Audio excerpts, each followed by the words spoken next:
Hey guys, Coach Dayton here.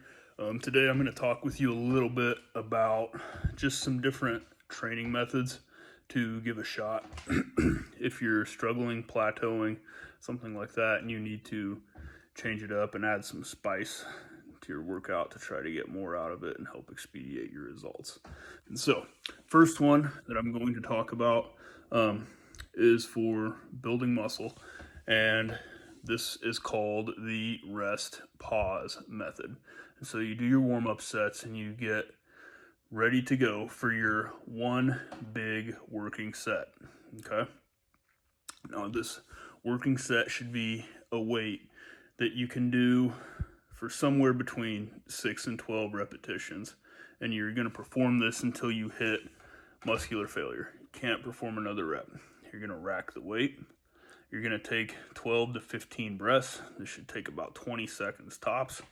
And then you're going to unrack it and go again. You're going to take that to failure. You'll usually get about half the amount of reps you got the first time. So if you got 8 reps on your first set, you're probably going to get somewhere around 3 to 5, depending on the individual.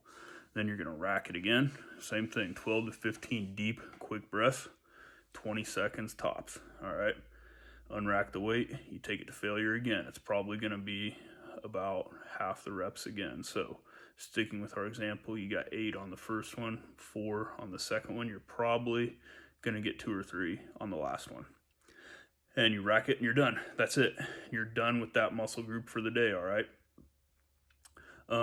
Another form of kind of the same thing of a rest pause set is called myo reps. MYO reps, repetitions. So these myo reps, how you do that is you pick yourself a weight that you're going to fail somewhere, probably this should be a little higher rep in the 8 to 20 range, okay? It doesn't really matter, but you need to hit muscle failure in that range.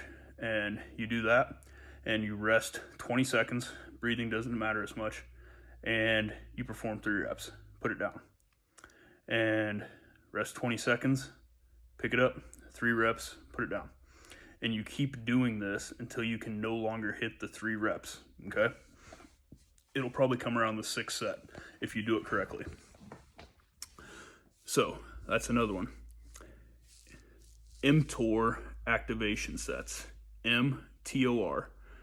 These are performed also for building muscle, and you'll perform the rep and you should perform a 5-second negative. Negative is lowering the weight, all right? So an explosive positive and a slow negative, 5 seconds, all right? And you should be hitting failure somewhere in the 6 to 12 rep range on this, all right? And on your last rep, when you are halfway to putting the weight down, to lowering it, hold it. This is called a static hold in that position.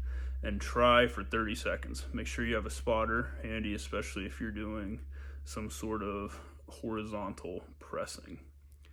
All right. Okay, moving on. Those are some good muscle building ones. Moving on for developing explosive power. Compensatory acceleration training, okay? CAT training is what this is called.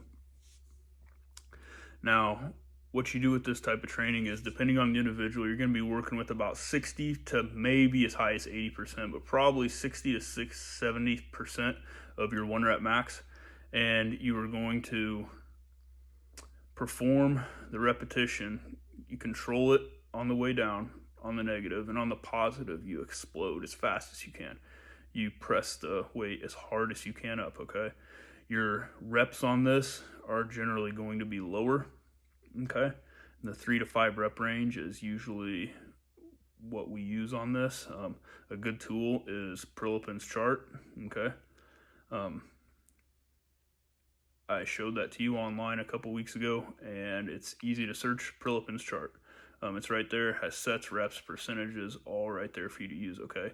Use the compensatory acceleration method, all right? Lifting the weight as fast as possible. Control the negative, explode on the positive. So that's a really good one for developing power and athleticism. And as far as just overall strength, rest pause training tends to be really good for that. But a really good way to train for strength is through what is called clusters. And now these are generally done with a barbell. It needs to be a big compound movement, usually an Olympic lift like a snatch or a clean, or one of the power lifts like a bench press, deadlift, squat variation, even some kind of overhead pressing variation, all right?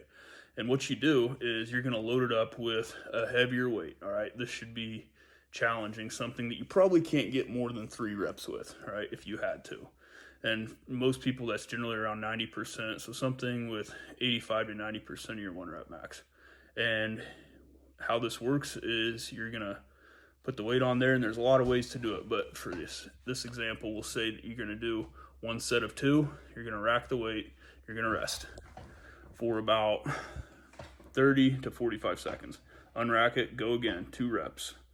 Rack it, 30 to 45 seconds. Unrack it, go again. And you're gonna keep doing that for 7 total mini sets. Is gonna make up your 1 big set of 14 reps, okay? 7 sets of 2 broken up with 30 seconds rest. And then you'll move on to your second working set, which might be something like adding a little bit of weight, and then instead of doing 2 reps this time, you're just gonna do 1 rep. And you're gonna cut the rest time a little bit, so instead of 45 seconds, it becomes 25 seconds, all right? And this should allow you to be able to do more reps with heavier weight than just doing a straight set without resting in between the reps. So you get more total work in, even though it is spread out a little bit over time. So those are just a few methods that I have used over the years to help people with the 3 things: building muscle, their power, and their overall strength level. So it's just some stuff for you guys to try whenever you're able to get back around a barbell again. All right.